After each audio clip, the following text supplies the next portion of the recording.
Hey, how's it going, guys? So, been locked in house for I don't know how long already, 5, 6, 4 days. I lost track. And in the time that we're, you know, at home trying to work as much as we can from home, we got bombarded with that question of what's going on, where are we heading, what's going to happen. And in this video today, we're going to go over our opinion, what we think is going to happen, what we believe we're heading towards, and just make sure you fully watch this whole video to the end in order to get all the answers. And don't forget to smash that subscribe, like, share, all those links on the sides, bottom, top, and that's it. Let's start.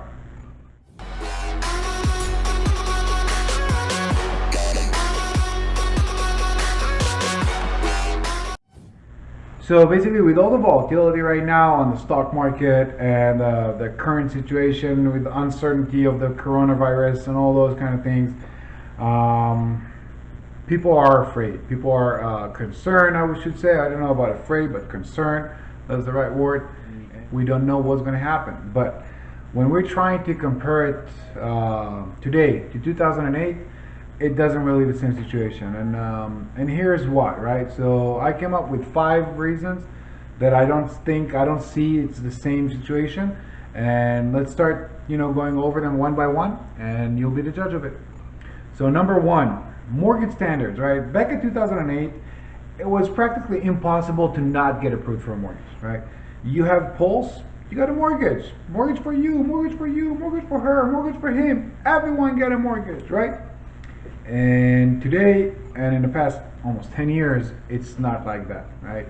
Banks are being much more strict on who they're giving mortgages to, and they're looking into each and every one that they're getting qualified through tax returns, pay stubs, all those good fun stuff.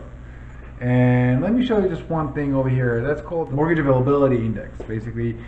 And as the higher the index is, the easier it is to get approved for a mortgage.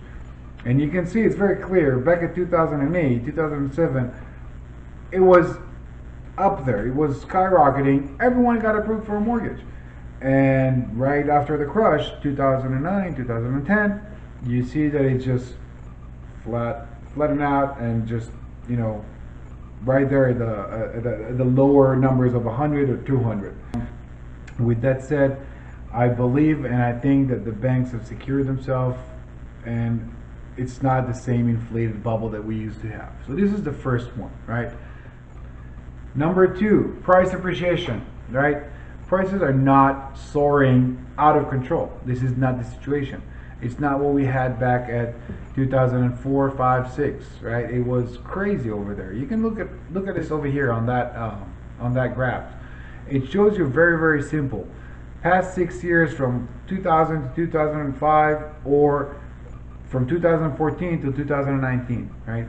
You can see the numbers are very clear. The lowest number on 2006 is higher than the higher number on 2017, right? Now, looking at a normal appreciation, it should be about 3.5 to 4%. That's what's considered as normal appreciation. And yes, I do get that some of you will jump and say, 10 and 12% back in 2012 and 14. Yes, it was like that. But then you were talking about the correction, because it was right after the real estate crush, after the bubble burst. And remember, Vegas was the place that got hit the most, okay? And so the level of where it got dropped to where it can go up to, there's a lot of cushion. So that's the reason the correction that was made was so high. And we saw those 10, 12, 14% appreciation year over year, which makes sense back then. And in the past few years, you're looking at more normal, healthy appreciation of 3.5 to 7 on the high end, right? 7%. With that said, I see the value in the houses, and I don't think that appreciation that happened and occurred in the first few years is going to be just a fiction. It's just going to be kind of artificial. I think it's justified, right? So moving on to reason number 3, right? And this is just like in any other market, like in anything else, supply and demand, right?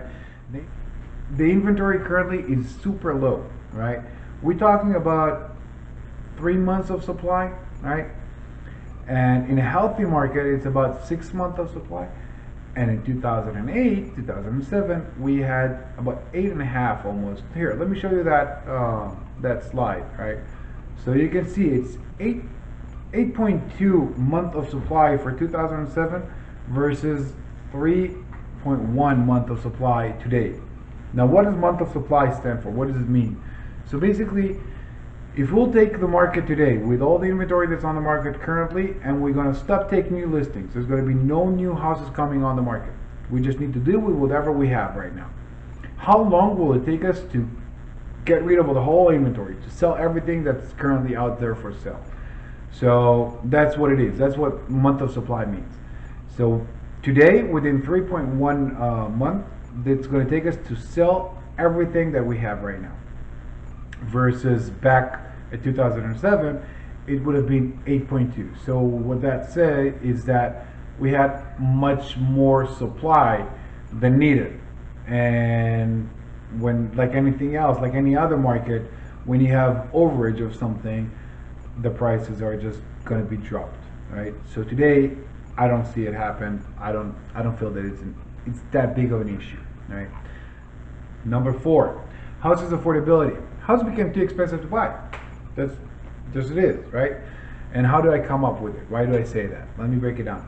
So affordability formula is basically built out of 3 big components, which is the price of the house, obviously, and then the interest rate of whatever you're getting, I mean, for the mortgage, and the last one is how much is your income? What's your wages? I mean, what's your monthly income that you can support X amount of a mortgage? And factoring all those 3 together, we coming up with that formula. And looking at 2007, 2008, not 8, but 7, 6, and before, and today, you can see these 2 graphs over here that represent it very simple. So back in 2006, you needed 25% of your income to pay the mortgage. And then today, we're looking at only 15.5% of your income to go towards your mortgage. Now, to put it in simple terms and just explain to you with a little bit of numbers, let's say that you have $4,000 income a month, right? The household is bringing $4,000 a month. Back then, in 2006, it means that $1,000 out of that income went out the window towards mortgage. Versus today, when you're talking about same household, same income, $4,000 with only 15.5%, you're looking at about 620, if I'm not mistaken, 630, something like this a month. Now that's a very big difference, right? So for this specific reason, for number 4, put a small asterisk next to it. We'll get to it later, okay? Reason number 5, guys, equity, okay? People have a lot of equities in their houses. And yes, back in 2004, 5, 6, they had also a lot of equity. But what they did back then, they looked at their house as freaking ATM. Every other day, they went and pulled cash out of the house and went and bought boats, went and bought a jet ski, took a cruise around the world, did God knows what. And they spend it out that money. Today, people are much more smart about it and much more responsible. And you can see it very clear over here in these 2 tables that's showing you 2005 to 2007 versus 2017 to 2019, right? That's very, very clear. You can see it over here. I don't think there's any more explanation needed about it. Now, remember that asterisk that I talked about? That's a very big but kind of thing, right? So the thing with this is this. The formula was built out of 3 components, right? The monthly income that you're going to bring in, the price of the house, and the interest rates. So yes, interest rates have been reduced, and the Feds have dropped it to 0, and it's going to be amazing, right? And the price of the house is the price of the house. We have nothing to say about that. But the big unknown and the biggest uncertainty and question mark that we have right now is the monthly wages. How much we're going to be bringing in home every month right now, because of everything that's going on, and small businesses being shut down, employees being laid off, a lot of people being stuck at home and can't work. That's a very big question mark, right? So I'm gonna leave you guys with this as a question mark. As I said, we don't really know where it's gonna go. I just don't think it's gonna be as bad, if anything will happen. But just put everything in perspective, guys. Tune down all the background noises of the oh my god, the market is gonna crash. Oh my god, real estate is gonna boom. Buy today. Sell your house today. I'll buy for cash. Buy stock. all those kind of crazy people that telling you what to do and what not to do in a second without supporting it with any facts. Think twice, right? Think twice. Use your head. Use common sense. Don't be overwhelmed with everything that you see on the media and in the news and on Facebook or YouTube or any one of those channels. Just stay tuned for more videos from us. Subscribe for our channel, and we'll be giving you more updates of how things are going or what we think that would be the best thing to do. Currently, the best advice we can give you is just hold tight, stay at home, keep your health, keep your family, and wait for everything to calm down a little bit, become a little bit more sane, and then we'll be able to take more educated decisions once we know where we're heading towards. Until then, as I said, like our video, subscribe to our channel, and stay safe. Love you guys. Take care.